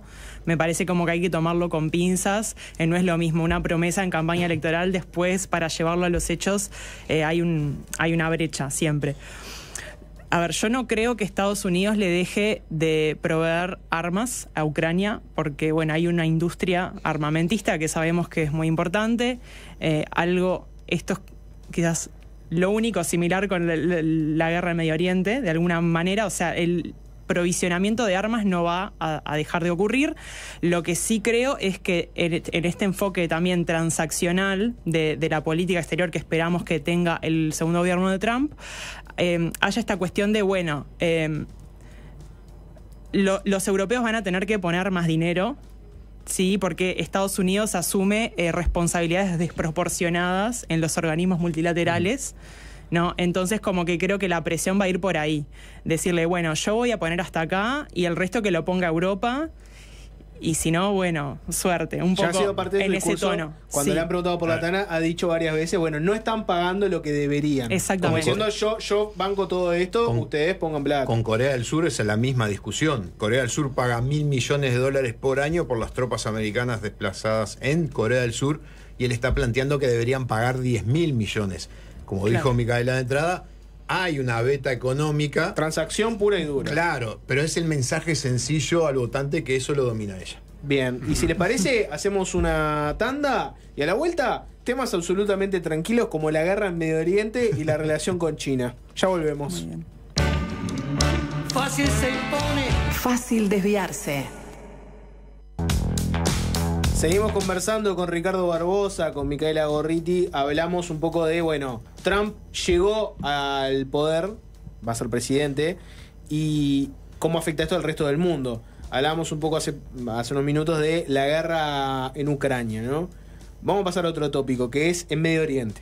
Y ahí, Micaela, vos lo que hablabas es, ves un Trump más transaccional en sus relaciones internacionales, ¿no? Bueno, ¿qué saco yo de esto? Por ejemplo, en el caso de Ucrania, es muy evidente la posibilidad de ¿por qué estoy yo apoyando una guerra en otro país gratis cuando podría, bueno, por ejemplo, cobrar por mi apoyo, invertir un poco el balance de gasto que hay en la OTAN? Bueno, ¿qué pasa con Medio Oriente? Porque ahí vos lo que tenés es una situación donde Estados Unidos apoya a Israel, pero ese apoyo, que es en armas, por un lado tiene un apoyo que tiene un cuestionamiento interno.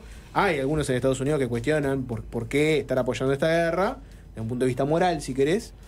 Pero después hay una gran mayoría de los estadounidenses que entienden que no es un apoyo transaccional, que es un apoyo de principios, de ética, que son países que son socios. Mirás, por ejemplo, casi que a esta altura, ¿no? Es prácticamente un chiste, ¿no? Pero en la ONU, cada vez que vos ves votaciones absolutas y totalmente polémicas, Estados Unidos y Israel siempre votan encolumnados. Son aliados incondicionales prácticamente. Entonces, ¿ahí juega ese concepto de la política de transacción? ¿O Donald Trump va a tener que seguir apoyando a Israel por un tema de principios? Y ahí no va a entrar la idea de, bueno, dejemos de apoyar porque es caro, empecemos a cobrarles. ¿Cómo ves esa situación? Sí, está buena la pregunta. Acá entra un poco lo de la impredictibilidad, ¿no? Que está un poco abierto el escenario.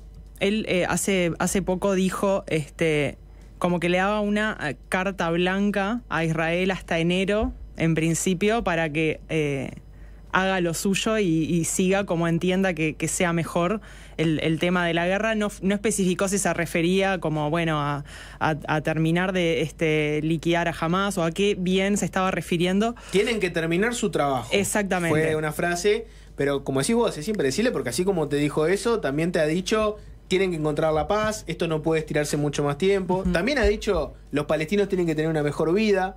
Donald Trump es una persona que la verdad que te cuesta mucho saber por dónde va a ir. Sí, es ambivalente. Yo igual creo que va a seguir apoyando a Israel también en esto que vos traías desde el punto de vista diplomático, ¿no? O sea que más allá de las armas, que yo creo que ahí hay una diferencia importante con Ucrania. O sea, Ucrania depende económicamente y en tema de armas del financiamiento de Estados Unidos y de Europa.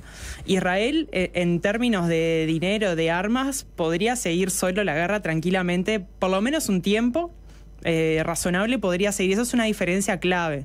Además de que no pertenece a la OTAN y demás, pero... Entonces el apoyo diplomático de Estados Unidos es importante para Israel y creo que en ese sentido lo más esperable es que Trump continúe como con ese apoyo incondicional, pero más desde el punto de vista de, bueno, esto es un tema tuyo, yo te banco, ¿no? En esto de, bueno, resolvelo como te parezca mejor, como sea mejor para tus intereses nacionales, ¿no? En esta lógica también del soberanismo que, o sea, aplica para Estados Unidos, pero aplica también para el resto, ¿no? De los países. Entonces, bueno, yo creo que acá puede haber un impulso quizás a normalizar las relaciones con Arabia Saudita, ¿no? Que después de la guerra entre Arabia Saudita e Israel, quiero decir, después de la guerra como que, bueno, se habían complicado, ¿no? Porque, bueno, Arabia Saudita es parte de los países árabes que históricamente ha estado en contra de Israel, ¿no? Y que lo que tienen en común es a Irán como amenaza a ser combatida, que ahí es donde se puede complicar, en mi opinión, ¿no? O sea, el apoyo de un gobierno de Trump a el conflicto en Medio Oriente, en Gaza, en el Líbano, va a depender un poco de qué pase con Irán, y ahí sí que no tengo una respuesta. O sea, si Trump estaría como para apoyar una confrontación más directa de Israel con Irán o no. Él es como esta cuestión ambivalente que ha dicho que sí, incluso ha dado a entender que Israel tendría que atacar estaciones nucleares de Irán, por más que no sabemos si las tiene. Es razonable pensar que está trabajando en ellas, pero digo, ha dado ese tipo de mensajes, pero por otro lado, tampoco es muy racional escalar las tensiones con Irán. Entonces ahí es como la gran incógnita. Para mí está ahí la cuestión con Irán, qué pase con Irán, y de eso va a depender el apoyo de Estados Unidos en un gobierno de Trump. Qué difícil el trabajo de predecir qué haría Trump, ¿no? Ese es, sí, de totalmente. estar en esa cabeza es muy difícil. Ricardo, ¿vos sobre eso? Sí, a ver, Jorge, vos hablabas de temas morales. Yo lo sacaría, porque los estados son amorales, no tienen moral. Sí, pero está bien, pero cuando vos, por ejemplo, le preguntás, lo he visto varias veces, que a Trump le preguntaban, bueno, ¿cuál es tu posición sobre Israel? ¿Le vas a dar tu apoyo a Israel? Te dice, sí, apoyo incondicional. Como Sí, que hay una línea política... pero no moral, bueno, pero, civilizatoria. dale. A ver, ¿cuál es la diferencia ahí? Samuel Huntington hace su libro Choque de Civilizaciones y habla de los enfrentamientos entre civilizaciones. Y para los seguidores de Trump y su campaña política, Israel representa parte de la civilización occidental encastrada en el mundo musulmán. Y no está peleado con todo el mundo musulmán. Como decía Micaela, el objetivo que se iba a tratar de llegar, y apareció lo del 7 de octubre, incorporar a Arabia Saudita a los acuerdos de Abraham, que es la gran bandera de Trump en Medio Oriente, la va a tratar de restablecer. Y el gran problema para todo Oriente es Irán, por ser ese grupo chiita que sostiene a un montón de grupos satélites chiitas. Entonces, obviamente que para las soluciones políticas no podés aplicar soluciones militares. Vos podés bombardear Irán, todo lo que quieras. El día que veas los bombarderos B-2 cerca de Medio Oriente, abrí los ganchos, porque son los únicos aviones que pueden transportar las bombas que le tiraron los hutíes, que son de 13 toneladas y entran 60 metros adentro. Vos haces un búnker de 60 metros, esa bomba llega, pesa 13.000 kilos. Es el único país del mundo que lo tiene. Pero ¿Irán es el que lo tiene o es Israel? No, Estados Unidos. Estados Unidos está. Israel no lo tiene. No tiene capacidad de transportar. La bomba que transporta más grande Israel pesan 4 toneladas. No tiene esa capacidad hoy por hoy. Pero si Estados Unidos entrara, porque no se olviden de que mató al líder de la Guardia Revolucionaria, acompañó la muerte de varios científicos nucleares iraníes. O sea, hay un libro que se llama Política entre las Naciones, El largo camino hacia la paz, de Samuel de Morgenthau, Hans Morgenthau, escrito en el 53. Es la Biblia para Estados Unidos en su política exterior. Y hay un capítulo que es Opinión Pública Internacional. Todos los gobiernos, hasta Obama, medían la opinión pública internacional, si soy el gendarme, soy bueno, soy malo, tengo que atacar a los sirios porque usaron armas químicas, la opinión pública me apoya, sí. Trump a eso no le preocupa. Él toma la decisión, dice yo soy un hombre ejecutivo, pum, ataco. Entonces, restablecer, como Micaela dijo, Israel, hacer tu trabajo. ¿Cuál es hacer tu trabajo? Terminar con esos dos grupos que te están molestando. Si se te complica con Irán, te voy a dar una mano para que no se te complique, porque si soluciona el problema de Irán, no solo lo soluciona con Israel, lo soluciona con todos los países árabes que son sunitas y que se estaban integrando al acuerdo de Abraham. ¿Pero qué sería solucionar el problema de Irán? Disminuirlo militarmente y después apretarlo económicamente para que haya un estallido social, porque la única forma que vos tenés de neutralizar a Irán es que haya un cambio de gobierno. Pero disminuirlo militarmente implica cierto nivel de confrontación, ¿no? Y que está ocurriendo, ¿no? Claro. Pero la pregunta es que no sabes a dónde te lleva eso, porque no sabes ni siquiera el tipo de respuesta que va a dar Netanyahu, no sabes la respuesta que te puede dar el propio Irán. Ahí me gustaría, porque no lo sé qué tan previsibles pueden ser o no. Y bueno, y agregamos un actor más que tampoco es tan previsible como puede ser Trump. Vos no podés predecir todo en tu vida. Uh-huh. Cuando nosotros hacemos los juegos de guerra, ahora se usa computadora, antiguamente usábamos 2 dados decaédricos de 10 caras. Y los tirábamos, los dados, cuando vos tomás una decisión, terminaba la decisión con tirar esos dados. Esos dados, la fortuna, como decía Maquiavelo, era el azar. Tirabas esos dados y te da un porcentaje de probabilidades de que tu decisión se aplicara. Entonces, va a haber esos imponderables. La guerra de Ucrania en el 2014 en Donbass empieza por un evento no controlado, que es la toma de una comisaría por un coronel del ex ejército soviético. Y Rusia se tuvo que meter por el discurso que hacía. Siempre va a haber esos imponderables. Lo que pasa es que vos hacés escenarios posibles. Y uno de los escenarios posibles, supongo que dirán, disminuir su capacidad militar, que es lo que está pasando ahora con Israel, ayudarlo en eso, y después las presiones económicas, que tenga más presiones económicas, que ahí ya empieza otro problema, y como lo hablábamos afuera del micrófono y decíamos, el político vive de los votos. Trump vive de los votos. Los políticos norteamericanos tienen dos, como que te podrían decir, dos balas de la muerte. Una es que le suba el petróleo y suba la nafta, y ahí ya la gente no te vota. Y la otra, que empiezan a venir bolsas con muertos. Esa Trump la está cubriendo, porque está diciendo, yo no voy a mandar más tropas a ningún lado. No quiero que vengan muertos. Me cubro en esto. El tema del petróleo, Irán abastece el 30% del petróleo que necesita China. Entonces, ahí tenés la respuesta de por qué Israel no atacó las infraestructuras de petróleo. Si Estados Unidos lograra un acuerdo a nivel mundial para sustituir lo que Irán dejaría de producir, ahí Irán creo que marcha. Ahí entramos un poco para ir cerrando, ¿no? ¿Cómo ve cada uno de ustedes qué cambio puede haber entre la relación de China y Estados Unidos? Hay una cosa que me llamó la atención, ¿no? Del gobierno chino, básicamente se hizo un comunicado muy escueto donde, bueno, se apuesta a la coexistencia pacífica, se saluda a Estados Unidos por la elección de Donald Trump, y se apuesta a una coexistencia pacífica, ¿no? Alguna gente lo interpretó como diciendo, miren, ahora aparece Donald Trump y estos enseguida terminan alineados diciendo, bueno, queremos paz, ¿no? ¿Cómo nos respetan? Otra interpretación es, bueno, te están diciendo felicitaciones, pero mirá que lo que nosotros queremos es una coexistencia pacífica. El mensaje es al revés, no es un, uy, qué miedo tenemos, es un, ojo, no te hagas el vivo, ¿no? ¿Cómo ven ustedes que va a ser la relación China-Estados Unidos? Arrancamos contigo, Micaela. Sí, bueno, yo creo que se viene una guerra comercial 2.0, ¿no? Por esto que decíamos al principio del proteccionismo como piedra angular de la política exterior de Trump.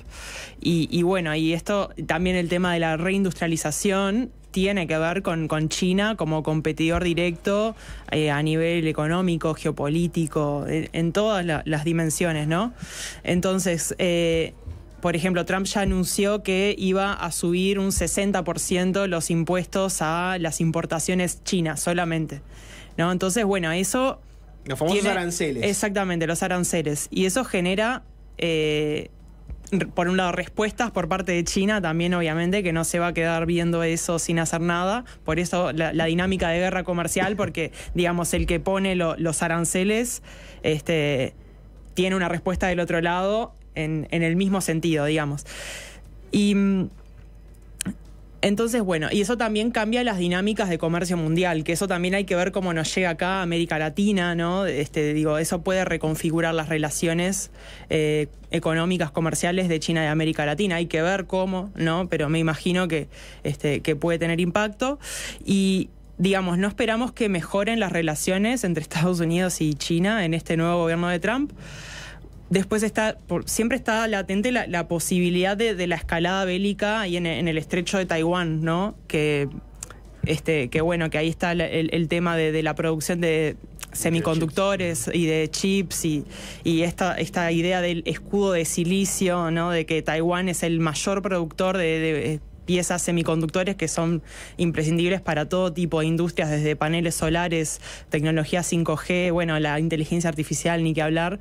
Entonces eso es como que ha disuadido de una invasión de China a la isla, que bueno, por motivos históricos, culturales y demás, lo considera como una provincia rebelde y que quiere recuperar. Entonces, esa posibilidad siempre puede estar, y más en este contexto de Trump, de retiro del mundo de alguna manera. China lo puede ver como una ventana de oportunidad. No sé, la verdad no parece racional a priori que escale bélicamente, pero bueno, todo siempre puede ser. Exactamente, todo puede ser, y hay que ver si el apoyo de Estados Unidos en una eventual invasión china a Taiwán sería incondicional o hasta por ahí nomás, que Trump ha sido ambiguo también con respecto al tema Taiwán, de si lo apoyaría o no, o hasta qué punto lo apoyaría. Bien, cerramos contigo, Ricardo. Por ejemplo, ¿vos coincidís con Micaela de que se viene la guerra comercial 2.0? Sí, lo que a mí me da la impresión de que los chinos van a responder con paciencia china, porque Trump va a durar 4 años y después el mismo primer ministro va a seguir. Entonces, una cosa es el discurso, otra cosa es lo que pasa, otra cosa son las consecuencias de lo que pasa, que en 4 años la veo difícil. Sí, como ámbito propagandístico, como decía Micaela, subo 60%, 100%, 200%. No los dejo importar por cuánto, 2 o 3 años, pero lo que no importa es necesitas una sustitución.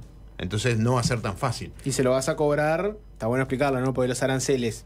Existe como la idea popular de que, bueno, yo entran productos chinos, le pongo un arancel, estoy dañando a China. También pasa que tus propias empresas, que por ejemplo usan acero que viene de China, te dicen, bueno, yo este costo nuevo que tengo se lo voy a trasladar al consumidor, entonces mis productos ahora valen 30% más. Lo que pasa es que ahora, como vos no haces un gorrito acá en el Uruguay, y los gorritos que compramos de repente son de China, no haces otras cosas porque otros las hacen más baratas. Economía básica.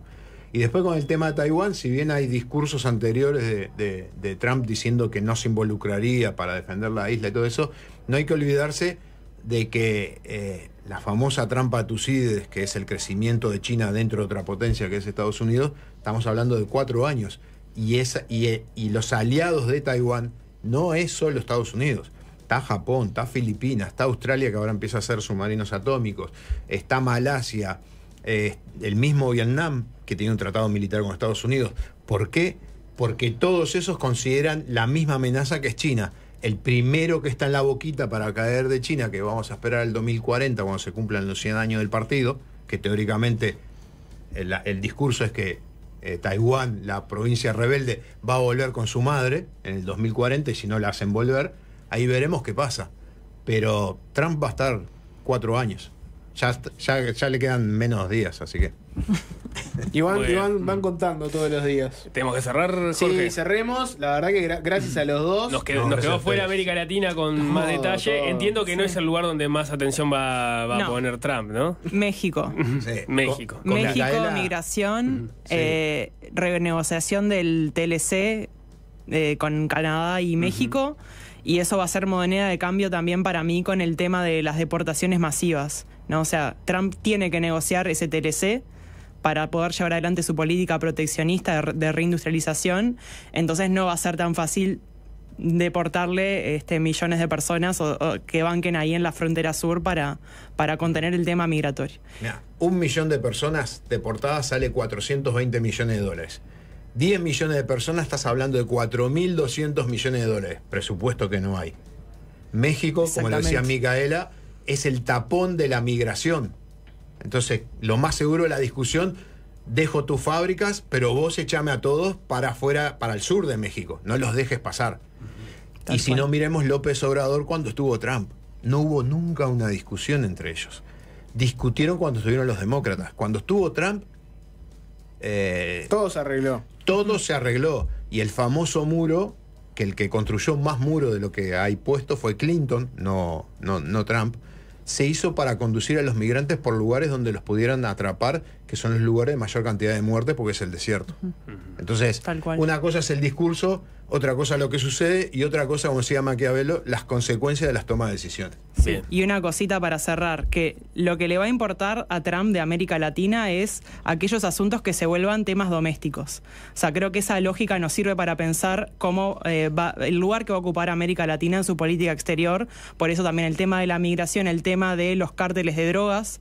Podemos esperar que se militarice la frontera sur por estos dos motivos también, ¿no? Pero creo que esa clave de la domesticación de los asuntos internacionales que involucran a América Latina son como la clave para ver qué temas le importan. Sudamérica, Brasil es el sobrino de Estados Unidos.